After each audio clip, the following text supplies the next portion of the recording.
The Nubia RedMagic 5G is one of the cheaper gaming phones on the market right now, and also has a built-in, mechanical, active cooling system. There is a literal fan inside of this phone, which I'm a fan of. Now normally I like to do my teardowns where the phone is turned off so nothing shorts out and the phone stays safe. But today, we're going to do this operation live, while the phone is awake, so we can see that fan in action. So, without powering down, let's get started.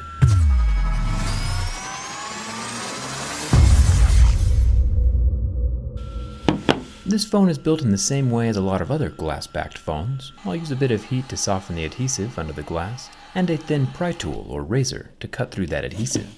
You know, being careful because glass is glass and glass can break. There is definitely no water resistance to this phone, since it has giant fan grill openings on either side. But the adhesive underneath that glass is just as strong as it normally is. After carefully slicing through that last bit of glue, we get our first look at the internal cooling fan. As long as the screen stays unlocked, the fan stays on, in game mode at least. It looks like it pulls in air from the right side of the phone through this black channel and then pushed out the other side by the fan. The channel itself is made from metal and could be also acting like a heatsink for whatever's below it, just like we would see in a normal desktop computer. The fan itself is rather gutless, but I mean, it is the size of a large ant, so my screwdriver poke isn't exactly an accurate assessment of its power.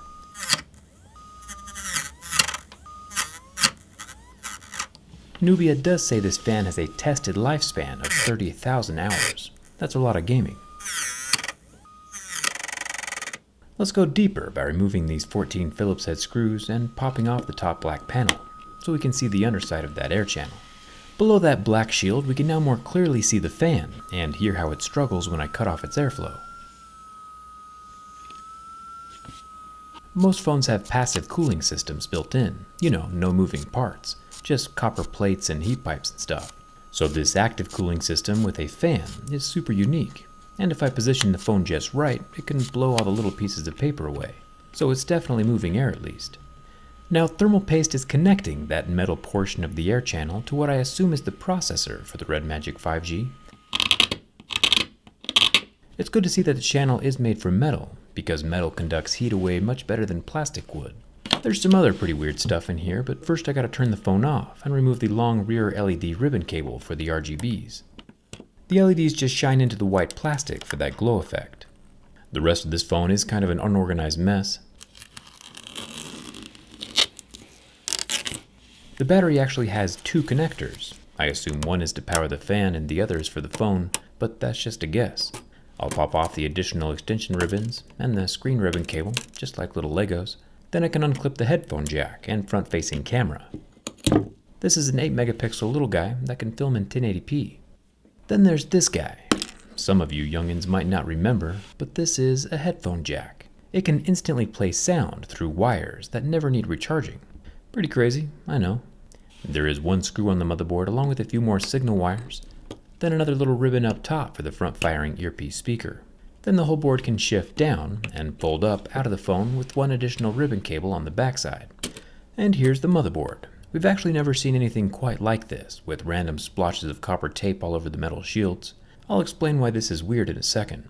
The top of the three cameras is a 2 megapixel macro camera, the center unit is a 64 megapixel main camera, and the bottom is an 8 megapixel ultra wide camera, none of which have optical image stabilization. Now, the interesting part about this copper tape thing is that it actually covers up little vents from the metal plates underneath. If I stab through the copper, it shows the chips right below it. And even weirder is that this copper here at the bottom of the board, which presses right up against the metal air channel above it, is actually covering thermal foam. It goes circuit board, foam, then copper, then thermal paste, then aluminum, then air channel. It's quite a unique order of heat dissipating materials, but if it works, it works. The processor is on the other side of that complex cooling sandwich, and it also has its own copper sticker that touches a heat pipe that rests below the phone frame. So there's cooling all over the place, even if it is all over the place. Let's take apart the bottom of the phone before we try and remove that fan. Down here we have 8 more screws.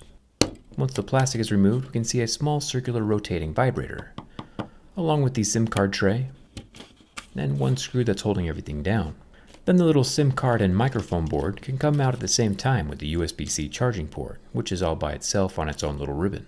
It's also got a rubber ring around the tip, but remember, with a fan inside of this phone, it's definitely the least water-resistant device we've seen in a long time. And finally, the loudspeaker.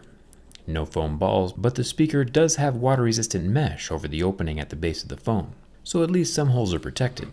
Now, unfortunately, the battery is very much glued into the phone body, which is disappointing.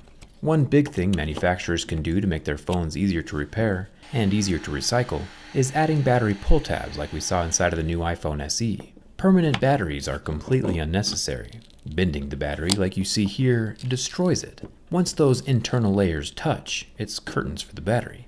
If it doesn't explode immediately, the 4500 mAh capacity will slowly start to expand over the next few months like a balloon, which also eventually kills the phone. You might be thinking, well, Jerry, just don't take out the battery then. But for this phone, and all phones, batteries don't last forever, just a few years.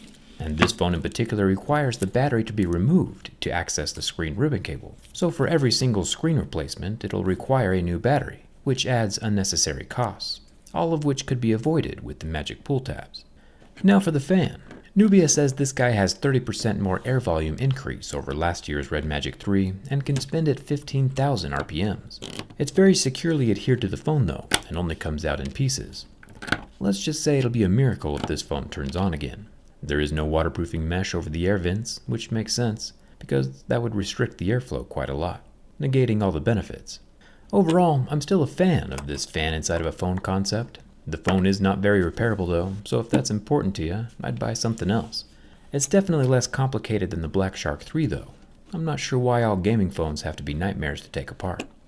Getting everything put back together again is easy enough, if you like 1000-piece puzzles. I'll get the headphone jack and front-facing camera back into place, and then I can plug in the back glass panel LEDs and set the back metal air channel into place with its 14 screws. And insanely enough, the RedMagic 5G still works, even after all that. In a world where most phones are boring rectangles, I think Nubia deserves a thumbs up for making something new and interesting. And check that out, the fan is still spinning. Not too shabby. Do you think all phones should have built-in cooling fans? Let me know down in the comments. Hit that subscribe button if you haven't already, and come hang out with me on Instagram and Twitter. Thanks a ton for watching. I'll see you around.